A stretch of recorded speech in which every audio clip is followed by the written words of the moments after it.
નમસ્કાર વિદ્યાર્થી મિત્રો, આપનું હાર્દિક સ્વાગત છે મારી યુટ્યુબ ચેનલમાં. Good morning, good afternoon and good evening. મિત્રો, 12મા ધોરણના એસપીસીસી વિષયની અંદર આપણે ચોથા પ્રકરણની વાત કરીએ છીએ, એસપી વિભાગમાં. તો છેલ્લા વિડિયો લેક્ચરની અંદર આપણે સમજવાનો પ્રયત્ન કર્યો હતો કે ભાઈ સભ્યપદ કોણ મેળવી શકે.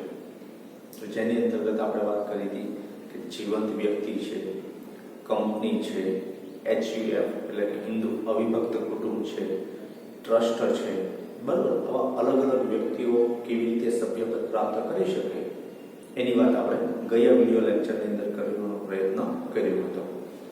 આજે આપણે સમજવું છે કે સભ્યપદ મેળવવાની રીતો કઈ કઈ છે. હવે એક યાદ રાખજો કે સભ્યપદ મેળવવાની જે રીતો છે એ જો તમે વ્યવસ્થિત સમજી લેશો તો સભ્યપદ કેવી રીતે ગુમાવી શકાય એ તમને બહુ સરળતાથી સમજાઈ જશે. કારણ કે આપણે ભૂલ જે કરીએ છીએ એ ભૂલ આની અંદર જ આપણે જોઈ લઈશું. જો 4 માર્કનો પ્રશ્ન છે, સભ્યપદ કેવી રીતે મેળવી શકાય, અને સભ્યપદ કેવી રીતે મેળવી શકાય એ માટેની જે બાબતો આજે આપણે સમજવાના છીએ એ ફરી એકવાર કહું છું કે સભ્યપદ કેવી રીતે ગુમાવી શકાય, બરાબર, સભ્યપદનો ત્યાગ કેવી રીતે કરી શકાય એ આપણે આ જ મુદ્દાની અંદર આવરી લેવાની છે. એટલે આની પછીનો બીજો 4 માર્કનો પ્રશ્ન, આ ચેપ્ટરમાંથી કુલ 3 પ્રશ્નો 4 માર્કના છે. પહેલો, સભ્યપદ કોણ મેળવી શકે, સભ્યપદ મેળવવાની રીતો અને સભ્યપદ કેવી રીતે ગુમાવી શકે. આ 3 પ્રશ્નો એમાંથી એક પ્રશ્ન આપણે ભણીને આવ્યા, બીજો આજે ભણવાનો છે, અને આજે જે પ્રશ્ન ભણવાનો છે એમાંથી આપણે ત્રીજો પ્રશ્ન છે એનું રિવિઝન સ્વરૂપે અત્યારે આપણે તૈયારી કરી લઈશું, બરાબર. તો શું કીધું છે? સભ્યપદ મેળવવાની રીતો.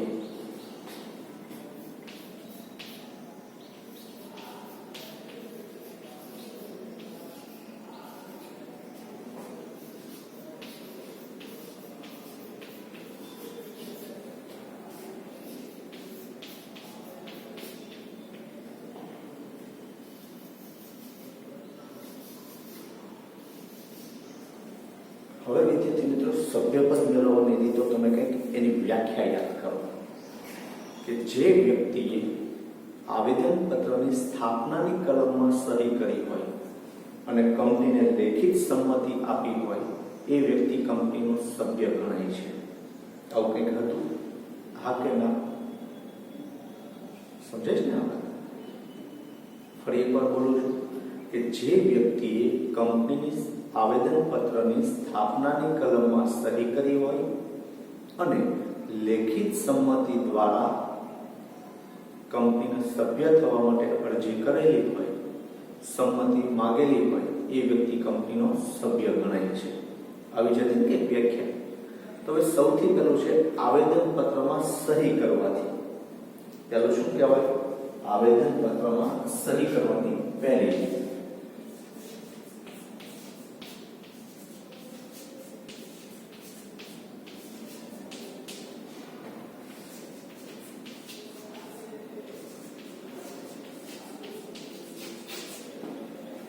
આવેદનપત્રમાં સહી કરવાથી કંપનીનો સભ્ય છે બની શકાય છે. તો આવેદનપત્રમાં કઈ કલમમાં સહી કરવાની છે? સ્થાપનાની કલમમાં સહી કરવાની છે. અને તમને ખબર છે કે આવેદનપત્રની સ્થાપનાની કલમમાં જે વ્યક્તિ સહી કરે એ કંપનીનો ઓટોમેટિક શું કહેવાય છે? સભ્ય કહેવાય છે. એને સભ્યપદ મેળવવા માટે અલગથી અરજી કરવાની જરૂર રહેતી નથી, કંપનીના શેર ખરીદવાની જરૂર રહેતી નથી, બરાબર. તો તમારી ટેક્સ્ટ બુકની અંદર એવું આપ્યું નથી જ્યારે આગળ સમજતા હતા ત્યારે, પણ આ મુદ્દાની અંદર તમને બહુ સરસ રીતે સમજાવેલું છે કે આવેદનપત્રની સ્થાપનાની કલમમાં જે વ્યક્તિ સહી કરે છે એ કંપનીના શેર ખરીદતો ન હોવા છતાં એ કંપનીનો સભ્ય કહેવાય છે, શેર હોલ્ડર કહી શકાતો નથી. આપણે વાત કરી રહ્યા છીએ સભ્યપદ મેળવવાની રીતો. પહેલા પ્રસ્તાવના છે નાની અમથી એ જોઈ લઈએ. કંપનીના શેર ધારણ કરનાર દરેક વ્યક્તિ કે જેમનું નામ સભ્યપત્રકમાં હોય તે કંપનીનો સભ્ય ગણાય છે. પરંતુ કંપનીનું સભ્યપદ મેળવવા માટે નીચેની રીતો પણ અનુસરવી પડે છે. ક્લિયર આવે? તો એની અંતર્ગત પહેલી છે આવેદન પત્રમાં સહી કરીને અથવા સહી દ્વારા. કંપનીના આવેદન પત્રની સ્થાપનાની કલમમાં સહી કરનાર વ્યક્તિ નોંધણીનું પ્રમાણપત્ર મળેથી આપોઆપ સભ્ય બને છે. કયું પ્રમાણપત્ર મળે? એટલે નોંધણીનું પ્રમાણપત્ર મળે એટલે ઓટોમેટિક આપણે કંપનીના શું કહેવાયશું? સભ્ય કહેવાઈએ છીએ. કંપનીમાં સભ્ય થવા માટે લેખિત સંમતિ અને સભ્ય પત્રકમાં નામ હોવું તે પૂર્વ શરત છે. પણ આ શરત આવેદન પત્રની સ્થાપનાની કલમમાં જે વ્યક્તિ સહી કરે છે એને લાગુ પડતી નથી. શા માટે? તો કે ઓલરેડી કંપનીની સ્થાપના સાથે જ એમનું નામ જોડાયેલું છે. બરાબર? એટલે કે સભ્યની લેખિત સંમતિ અને સભ્ય પત્રકમાં નામ હોવું એ પૂર્વ શરત છે. પણ આ શરત સ્થાપનાની કલમમાં સહી કરનાર વ્યક્તિને લાગુ પડતી નથી. બીજું કીધું છે શેર ફાળવણી દ્વારા.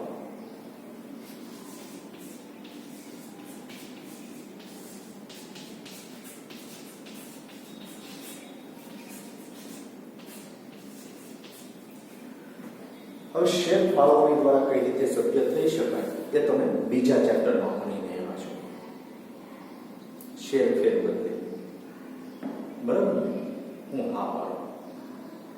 હું કીધું છે શેર ફાળવણી દ્વારા. આ તમે પહેલા ચેપ્ટરમાં ભણ્યા. કયા ચેપ્ટરમાં ભણ્યા? પહેલા ચેપ્ટરમાં. કે કંપનીને જ્યારે વધારાની શેર મૂડીની જરૂરિયાત હોય અથવા તો કંપની જ્યારે નવી શરૂ થાય છે ત્યારે જે શેર બહાર પાડે છે એ સમયે જે લોકોએ શેર ખરીદવા માટે અરજી કરી હોય એના નામે શેર મંજૂર થાય, પરિણામે તેનું નામ શેમાં ઉમેરાશે? સભ્ય પત્રકમાં ઉમેરાશે. શેર ફાળવણી એટલે બીજું કંઈ નથી, શેરની વહેંચણી કરવાથી સભ્ય પત્ર મળે. સમજે છે? હવે માની લો કે તમે લોકોએ શેર ખરીદવા માટે અરજી કરી છે, પણ જ્યાં સુધી તમારા નામે શેરની ફાળવણી ન થાય, તમારા નામે શેરની વહેંચણી ન થાય, તમારા નામે શેરની મંજૂરી ન થાય, ત્યાં સુધી સભ્ય કહી શકાતું નથી. તો આવી રીતે જ્યારે કંપની શેર બહાર પાડે એવા અરસાની અંદર તમારા નામે શેરની ફાળવણી થાય, શેરની વહેંચણી થાય, તમારા નામે શેર મંજૂર થાય અને તમારું નામ સભ્ય પત્રકમાં ઉમેરાય ત્યારે તમે કંપનીના શું કહેવાઓ? સભ્ય કહેવાઓ. સમજાણું? તેમાં જોઈએ કંપની વિજ્ઞાપન પત્ર દ્વારા જાહેર જનતાને શેર ભરવા માટે જાહેર આમંત્રણ આપે છે, જેના અનુસંધાનમાં વ્યક્તિઓ શેર ખરીદવા માટે અરજી કરે છે અને જેમની અરજી મંજૂર થાય ત્યારે તે અરજદારનું નામ સભ્ય પત્રકમાં નોંધવામાં આવે છે. પરિણામે તે કંપનીનો સભ્ય બને છે અને સભ્યપદ પ્રાપ્ત કરે છે. જો મિત્રો નામ શામાં નોંધવામાં આવે? સભ્ય પત્રકમાં નોંધવામાં આવે ત્યારે તમે સભ્ય બનો છો. પણ માની લો કે તમારા નામે શેર મંજૂર થઈ ગયા પણ જે સભ્ય પત્રકમાં નામ નોંધાણું નથી, તો તમે કંપનીના સભ્ય કહેવાશો? ન કહેવાઓ. તો શું કહેવાશો? ત્યારે તમે શેર હોલ્ડર કહેવાશો, સભ્ય કહી શકાય નહીં. બરાબર? આ બીજું એટલે કે પહેલું ચેપ્ટર તમે આના વિશે ભણીને આવ્યા છો. બીજું ચેપ્ટર જે ભણ્યા એની વાત કરીએ હવે.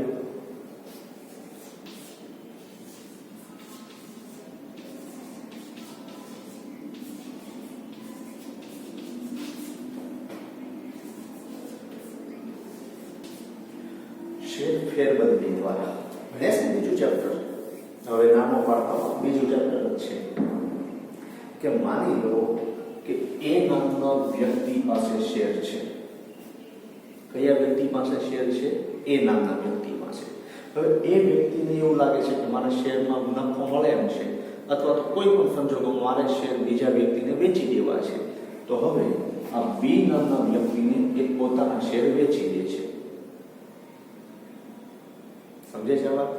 પહેલા શેર કોના નામે હતા? એ વ્યક્તિના નામે. તો સભ્ય કોણ કહેવાતો હશે? એ વ્યક્તિ. સમજાણું?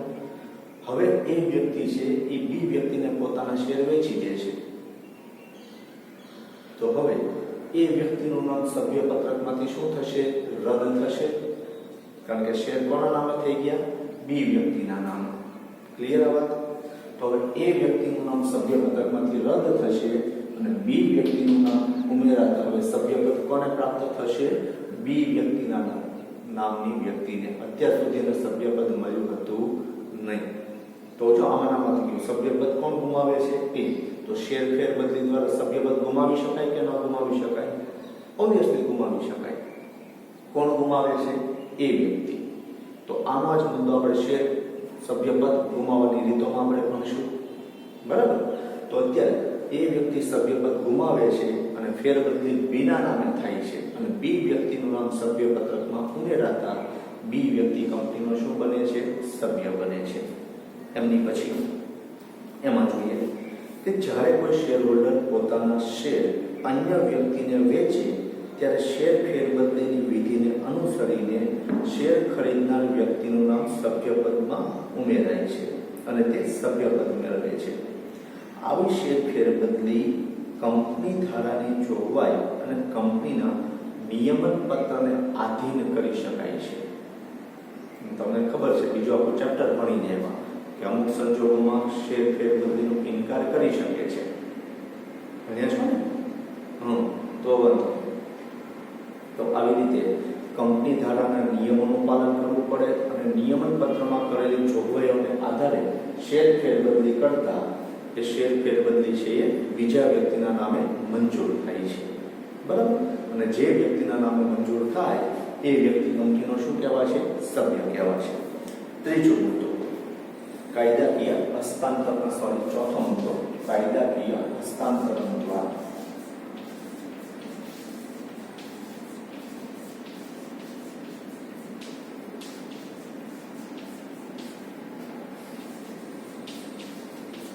મિત્રો કાયદાકીય હસ્તાંતરણ એટલે શું?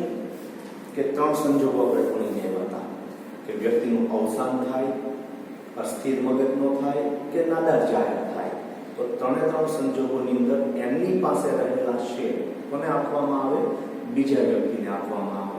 એને શું કહેશું આપણે? કાયદાકીય હસ્તાંતરણ. તો માની લો કે અત્યારે એ નામનો વ્યક્તિ છે એ અવસાન પામ્યો અને એના વારસદાર તરીકે બી નામનો વ્યક્તિ છે. તો એ નામના વ્યક્તિનું નામ સભ્યપત્રકમાંથી શું થશે? રદ થશે. અને કાયદાની પ્રોસેસની અંતર્ગત જે વ્યક્તિનો વારસદાર છે, કારણ કે વારસાઈની ખરાઈ તો કરવી પડે ને, અને કાયદાકીય પ્રોસેસ છે એટલે એ નામનો વ્યક્તિ છે એ અવસાન પામે છે, મૃત્યુ પામે છે, પરિણામે એનો જે વારસદાર છે બી નામનો વ્યક્તિ એને શેર મળે છે. તો એનું નામ સભ્યપત્રકમાંથી રદ થાય તો આ પણ સભ્યપદ ગુમાવવાની રીતમાં આવે કે ન આવે? આવે જ તે. તો એ નામના વ્યક્તિનું સભ્યપદ રદ થશે અને બી નામના વ્યક્તિને શું મળશે? સભ્યપદ પ્રાપ્ત થશે. એ જ રીતે એ નામનો વ્યક્તિ અસ્થિર મગજનો થાય તો બીને મળે. એ નામનો વ્યક્તિ નાદાર જાહેર થાય તો બીને મળે. એના વારસદાર, એના વહીવટદાર તરીકે આ વ્યક્તિનું નામ છે, એના ટ્રસ્ટી તરીકે આ વ્યક્તિનું નામ છે. સમજે છે કે સમજાતું? તો આ રીતે કાયદાકીય ફેરબદલી કરવામાં આવે, કાયદાકીય હસ્તાંતરણ કરવામાં આવે ત્યારે જે વ્યક્તિના શેર અન્ય જે વ્યક્તિના નામે મંજૂર થાય તો જેના નામે શેર મંજૂર થાય છે એ કંપનીનો શું કહેવાય છે? શું કહેવાય છે? બોલો. સભ્ય કહેવાય છે, કારણ કે એનું નામ શેમાં ઉમેરા છે? સભ્યપત્રકમાં ઉમેરા છે. બરાબર? તો એમાં જોઈએ કે જ્યારે કોઈ શેર હોલ્ડરનું અવસાન થાય, નાદાર કે અસ્થિર મગજનો જાહેર થાય ત્યારે કાયદાકીય પ્રક્રિયા દ્વારા ફરજિયાત ફેરબદલી આવશ્યક બને છે. આવા સંજોગોમાં તેના વારસદાર કે કાયદેસરનો પ્રતિનિધિ સભ્ય બને છે. પરિણામે તેમનું નામ સભ્યપત્રકમાં દાખલ થતા સભ્યપદ મેળવે છે. કાયદાકીય પ્રક્રિયા દ્વારા થતી ફેરબદલી માટે કંપની સમક્ષ પોતાના અધિકાર પત્ર રજૂ કરવા પડે છે. એટલે કે વારસદાર હોવાના પુરાવા, વહીવટદાર હોવાના પુરાવા, કાયદેસરનો પ્રતિનિધિ હોવાના પુરાવા તમારે કોને આપવા પડે છે? કંપનીને આપવા પડે. બરાબર? એમની પછી કીધું છે પાંચમું અવેજ તરીકે મેળવેલ શેર દ્વારા.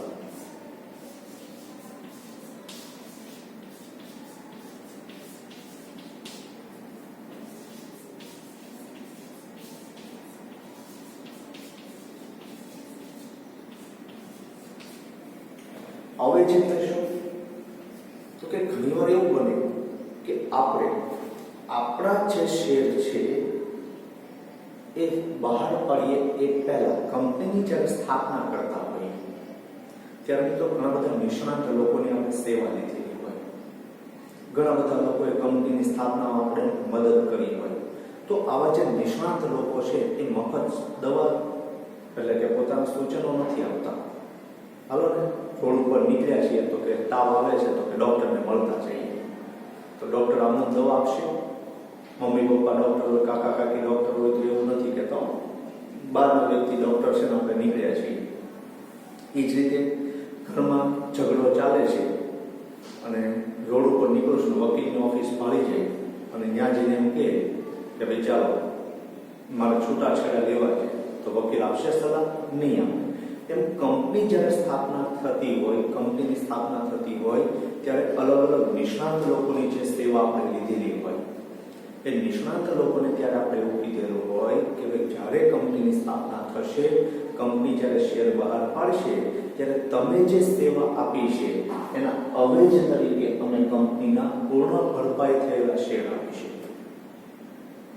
બરાબર છે? એટલે ત્યારે આપણે એને પૈસા આપવાની જરૂર રહેતી નથી, એની પાસેથી સલાહ લઈ લઈએ છીએ. તો સલાહના બદલામાં પૈસાની બદલે આપણે શું આપવાનું કહીએ છીએ? શેર આપવાનું કહીએ છીએ. તો આવી રીતે જ્યારે કંપનીની સ્થાપના કરી હોય, અલગ અલગ સમયે નિષ્ણાતોની સલાહ લીધી હોય, તો નિષ્ણાત લોકોની પાસેથી જે સલાહ લીધેલી છે એ સલાહના બદલામાં જે શેર આપીએ છીએ ત્યારે એ વ્યક્તિનું નામ સભ્યપત્રકમાં ઉમેરાતા એ કંપનીનો શું કહેવાશે? સભ્ય કહેવાશે અને એ સભ્યપદ પ્રાપ્ત કરશે. એમાં જોઈએ જ્યારે કંપની અસ્તિત્વમાં આવે અને ધંધો શરૂ કરે ત્યાં સુધીમાં અનેક નિષ્ણાત વ્યક્તિઓની સેવા લેવી જરૂરી બને છે. આવી સેવા આપનાર વ્યક્તિઓની તેમની સેવા કે કામગીરીના માહિતીના બદલે પૂર્ણ ભરપાઈ થયેલા શેર કંપની અવેજમાં આપે છે. પરિણામે તે વ્યક્તિનું નામ સભ્યપત્રકમાં નોંધવામાં આવે છે અને સભ્યપદ પ્રાપ્ત થાય છે. બરાબર છે? તો આવી રીતે જ્યારે કોઈ નિષ્ણાત વ્યક્તિની સેવા લીધી હોય એના બદલામાં પૂર્ણ ભરપાઈ થયેલા શેર આપણે આપીએ છીએ. છઠ્ઠું કીધું છે સભ્ય તરીકેનો ખોટો દેખાવ કરીને.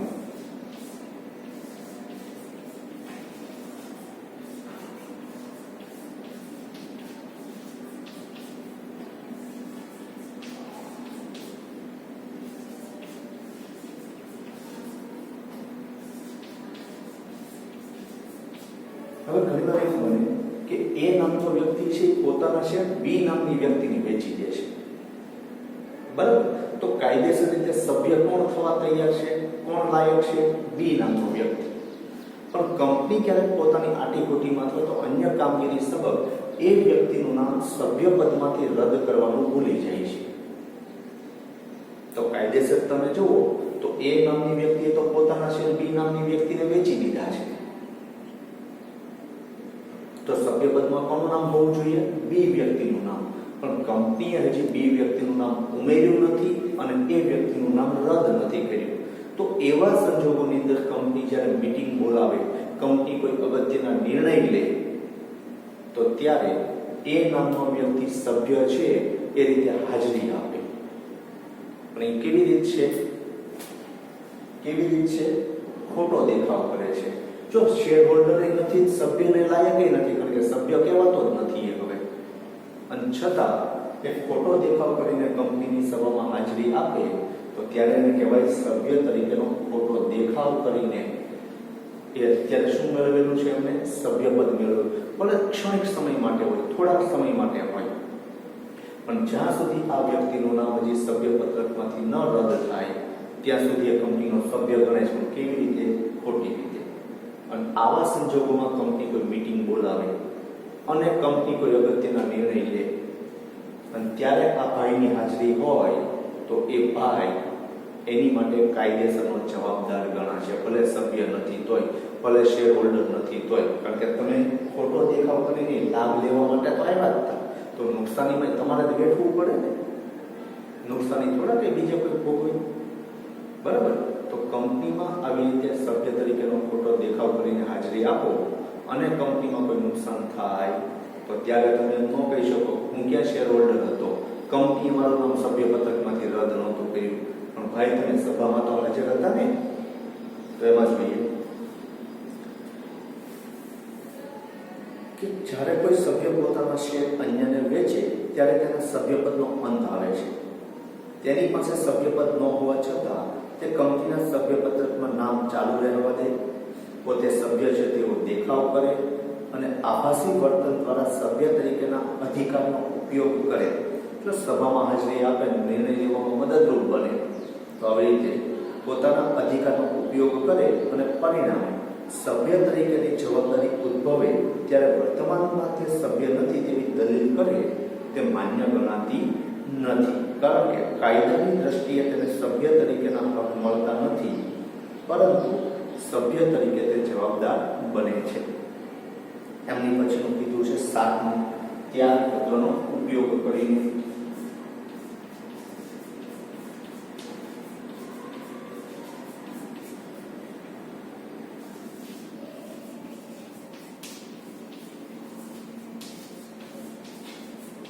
શાનો ઉપયોગ કરીને? ત્યાગપત્રનો ઉપયોગ કરીને. હવે માની લો કે ત્યાગપત્ર કોની સાથે સંબંધ ધરાવે છે? હકના શેર સાથે.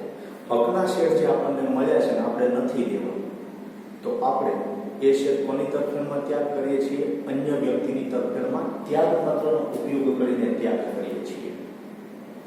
હવે કંપની નવા શેર પાડે છે, બે શેર બહાર પાડે છે, એ નામનો વ્યક્તિ કંપનીનો સભ્ય ઓલરેડી છે, કંપનીનો શેર હોલ્ડર ઓલરેડી છે, અને હવે કંપની આ વ્યક્તિના નામે 50 શેર મંજૂર કરે છે. કેટલા શેર મંજૂર કરે છે?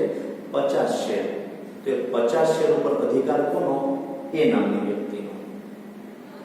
હવે એ નામનો વ્યક્તિ એવું કહે છે કે મારે આ 50 શેર મારે ખરીદવા નથી, પરંતુ મારી બદલે મારા મિત્ર બીને આપો. તો એ નામનો વ્યક્તિ જે પોતાના અધિકારનો ઉપયોગ બીની તરફેણમાં કરે છે ત્યારે એને પોતાના શેરનો શું કર્યો કહેવાય? ત્યાગ કર્યો કહેવાય. અને આ ત્યાગ કરવા માટે જે પત્રકનો ઉપયોગ થાય એ ત્યાગપત્ર. તો આવી રીતે એ વ્યક્તિ પોતાના શેરનો ત્યાગ કરીને બી વ્યક્તિને સોંપે છે. તો હવે બી વ્યક્તિનું નામ જેવું સભ્યપત્રકમાં ઉમેરાશે, જો એ તો સભ્ય હતો જ તે, હવે બી નું નામ સભ્યપત્રકમાં ઉમેરાતા બી વ્યક્તિ શું કહેવાય છે?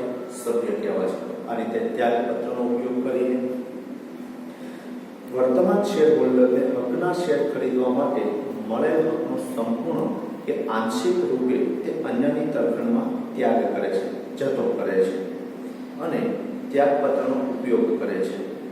ત્યાગપત્રને આધારે જે વ્યક્તિનું નામ દર્શાવેલું હોય તે શેર હોલ્ડર બને છે અને કંપનીને સભ્યપત્રકમાં નામ નોંધાવવા માટે વિનંતી કરે છે. આમ કંપની તેને માન્ય કરી સભ્યપત્રકમાં નવા વ્યક્તિનું નામ ઉમેરાતા તે સભ્યપદ પ્રાપ્ત કરે છે. 8મું કીધું છે રૂપાંતર પાત્ર ડિબેન્ચર દ્વારા.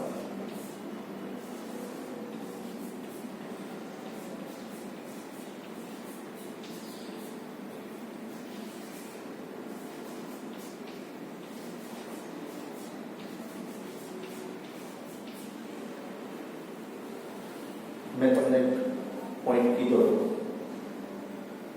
કે કયા ડિબેન્ચર છે કે જેનાથી તમે શું મેળવી શકો? સભ્યપત્રક. તમે મને જે કોમેન્ટ બોક્સમાં લખીને મોકલ્યું નથી, બરાબર? તો રૂપાંતર પાત્ર ડિબેન્ચર, જેને આપણે કન્વર્ટેબલ ડિબેન્ચર કહીએ છીએ, તો કન્વર્ટેબલ ડિબેન્ચર મુદત પૂરી થતા એનું શેમાં રૂપાંતર થાય છે? ઇક્વિટી શેરમાં રૂપાંતર થાય છે. અને ઇક્વિટી શેરમાં રૂપાંતર થતું હોવાથી નવો વ્યક્તિ કંપનીનો શું બનશે? સભ્ય બનશે. લેણદાર મટી જશે, કંપનીનો માલિક બનશે. એટલે રૂપાંતર પાત્ર ડિબેન્ચરમાંથી હવે કંપનીનો શેર ધારક બને છે અને શેર ધારક બનતો હોવાથી એનું નામ શેમાં ઉમેરાશે? સભ્યપત્રકમાં. અને પરિણામે એ કંપનીનો સભ્ય બનશે. જે શેર ડિબેન્ચર ધારક પાસે રૂપાંતર પાત્ર ડિબેન્ચર હોય અને નિશ્ચિત મુદતે ડિબેન્ચર ઇક્વિટી શેરમાં રૂપાંતર પામે ત્યારે તે ડિબેન્ચર ધારક ઇક્વિટી શેર ધારણ પ્રાપ્ત કરતા હોવાથી સભ્ય બને છે અને સભ્યપત્રકમાં તેનું નામ દાખલ કરવામાં આવે છે. સમજાણું? અને છેલ્લું કીધું છે 9મું સ્વેપ ઇક્વિટી શેર દ્વારા.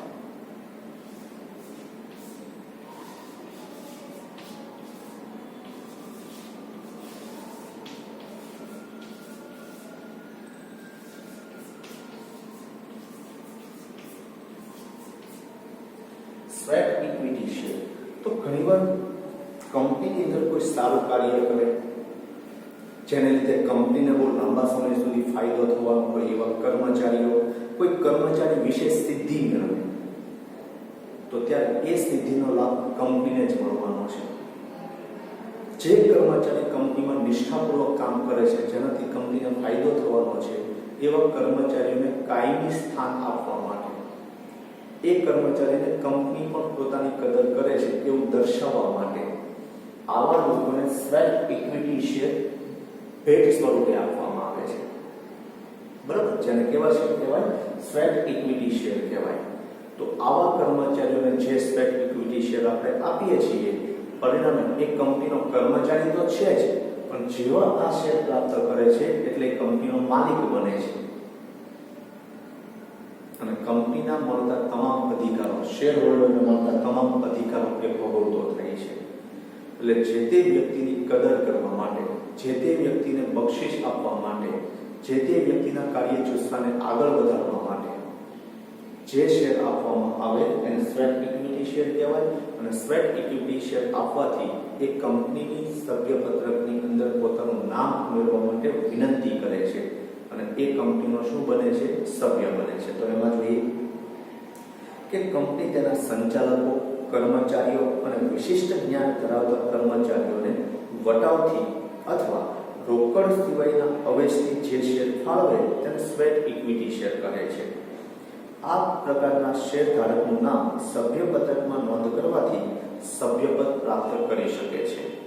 એટલે કોને આપે છે? સંચાલકોને આપે, કર્મચારીઓને આપે અને વિશિષ્ટ જ્ઞાન ધરાવતા કોઈ એવા લોકો છે એને આ પ્રકારના સ્વેટ ઇક્વિટી શેર આપે કે જેનો લાભ કંપનીને થતો હોય અને પરિણામે એનું નામ સભ્યપત્રકમાં ઉમેરાય એટલે કંપનીનો શું કહેવાય? સભ્ય કહેવાય. બરાબર. તો આજના લેક્ચરની અંદર આપણે કુલ 9 મુદ્દા ભણ્યા. પહેલું, આવેદનપત્રમાં સહી કરવાથી, શેર ફાળવણી દ્વારા, શેર ફેરબદલી દ્વારા, કાયદાકીય હસ્તાંતરણ દ્વારા, અવેજ તરીકે મળેલ શેર દ્વારા, સભ્ય તરીકેનો ખોટો દેખાવ કરીને, ત્યાગપત્રનો ઉપયોગ કરીને, રૂપાંતર પાત્ર ડિબેન્ચર દ્વારા અને સ્વેટ ઇક્વિટી શેર દ્વારા. મિત્રો, આ 9 મુદ્દાને અહીંયા આપણે રાખીએ છીએ. આવતા વિડિયો લેક્ચરની અંદર આનાથી વિરુદ્ધનો પ્રશ્ન ભણશું એટલે આ પ્રશ્ન તમારા માટે અગત્યનો બની જાય છે. ત્યાં સુધી આભાર, ધન્યવાદ.